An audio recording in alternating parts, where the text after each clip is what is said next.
Yeah, I love this place. I've played a lot of golf tournaments here as a junior golfer, as an amateur golfer. So it's always nice to come back and been pretty successful here. Had a couple chances to win. So yeah, it's nice to sleep in your own bed and play in a golf tournament right down the street.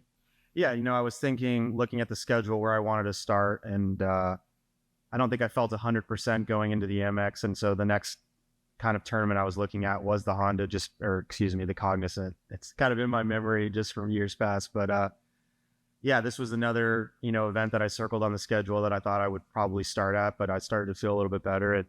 But it's just, it's a great event. There's so many friends and family that come out to watch. So I'm just excited to get the week going.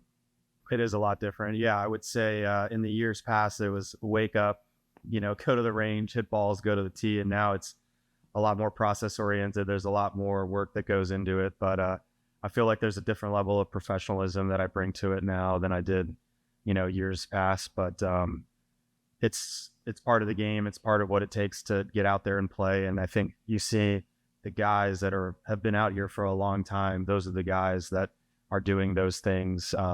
The Justin Roses, the Stuart Singhs, the Padraig Harringtons. Those are the guys that are putting in the work so that they can feel good and be ready to go. And I feel like that's part of it now for me. And it wasn't so years ago. It's been a 2-year ordeal. That was essentially the start of when I started feeling the stuff in my back. And kind of the last half of the portion that I played in 2022 leading up to the US Open where I stopped playing, I never felt great. I mean, when you play a professional sport, it's not like you always feel great, but I was in pain all the time. And then I got to a point where I was like, this is just not worth playing. My everyday life sucks. And I'm just struggling to play a golf tournament. And you can't win a golf tournament when you can only do 25% of what you're used to doing. So that's where I really made the decision to step back. And yeah, even when I played here, whatever that was, 2022, I was at 50%, and that's not a level that you can compete at day in and day out. And so that's where the decision was made to kind of step back and get healthy. I have them in my office. I'm proud of them. I like to look at them every once in a while. And yeah, I mean, what's the point of winning a golf tournament if you can't look back at it and be proud of it? And I honestly did. Yeah, I would sit in my office and look at them and just think back and try to visualize the moments of the shots that I hit coming down the stretch, and knowing that as far away as you feel from that, you're not as far as you think you are. And so that was kind of just a small little victory here and there to just be patient and know that eventually you'll be okay.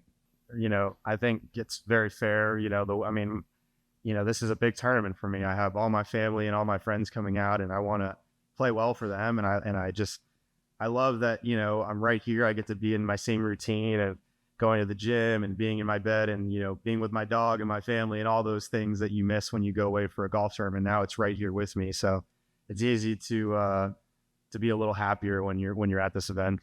Yeah, I did not think it would be that long. I think the thing was I was chasing like the quick fix, like what's gonna fix me tomorrow, and the reality is that's not how it works. It was kind of like, what was the straw that broke the camel's back? We don't really know, but you have to, adjust and make changes. And once I figured out what works for me, you just stick to your process and you do those things, and eventually, you get better. And it just took me a longer time. And I didn't want to be one of those guys that came back too early and was like hurt 3 months later. I wanted to feel 100% and be able to do everything I wanted to do. And that's where I feel now. Yeah, I feel perfect.